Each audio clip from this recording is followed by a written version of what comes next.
When we talk about these Swartvlei and wilderness lake systems in South Africa, we're usually picturing these huge, beautiful landscapes, the water, the birds, the whole scene. That's right, the big picture. But today, we're going to do the exact opposite. We're zooming way, way in on something so good at hiding, you've probably looked right past it 100 times. And we can really only do this because of some incredible work by the photographer Ben Fouché. Okay, and for everyone listening, we could probably get the pronunciation right. It's Fuchsia, correct? That's the one, Ben Fouché. And look, he's not just some hobbyist with a camera.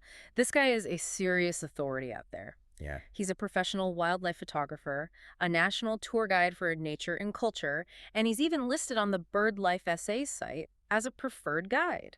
So he really knows his stuff. He runs those websites, right? I think I've seen them. wildart.org.za and... Yep, that's him. Also birdwatcher.co.za and africabirding.co.za. He guides everyone from total beginners to, the most experienced birders.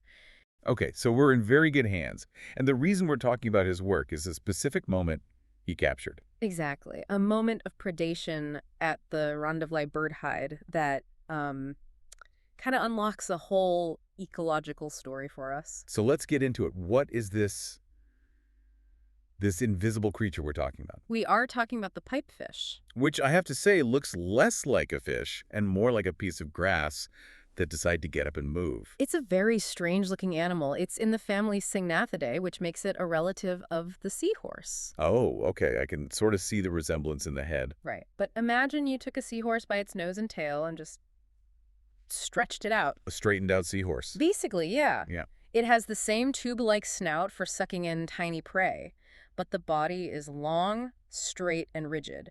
It's covered in these bony plates like armor. So it's not a very flexible swimmer then? It doesn't really swim so much as it drifts. Its entire survival strategy isn't to flee from danger. It's to pretend it's a stick. I am a stick. Exactly. It hangs vertically or horizontally in the eelgrass and seagrass beds and just becomes part of the scenery. It's the same habitat the endangered Knysna seahorse uses. They both need that structure to just disappear. And this is the whole point of Ben's photo. This one didn't disappear. He got a shot of a reed cormorant with one. And if you look at the photo, the cormorant is perched and it's clearly struggling with its meal. Yeah, it doesn't look like an easy snack. Why is that? Well, think about it. For a bird that's built to swallow fish whole and underwater, a pipefish is a mechanical nightmare. It's rigid, it's bony, it's like trying to swallow a living skewer. Ah, so it can't just gulp it down. No way. It has to bring it to a perch, what you might call a processing station.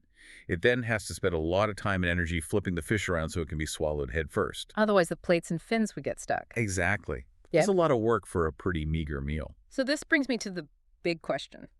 If these fish are masters of camouflage, how on earth did the cormorant even find it in the first place? That is the crucial question. And it's almost never just bad luck for the fish. When you see a predator easily catching a cryptic animal like this, it usually means the environment itself has changed. How so? Well, the pipefish's camouflage depends entirely on dense vegetation. If those sea glass beds start to thin out, suddenly there's nowhere left to hide. They're exposed. Okay, that makes sense. Or you can have physical forces at play. Strong winds or a big tide can rip up mats of vegetation and push them and the fish hiding inside into the shallows. So they basically get evicted from their home and dumped in a danger zone. A danger zone where cormorants are actively hunting. And there's one more thing, water quality.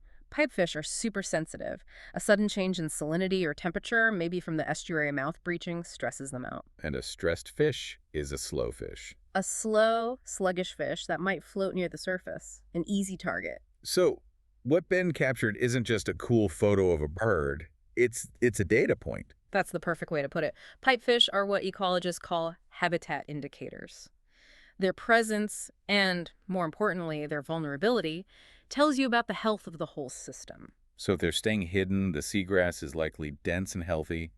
If cormorants are picking them off left and right, it could be a sign that the protective cover they rely on is degrading or shifting. Wow.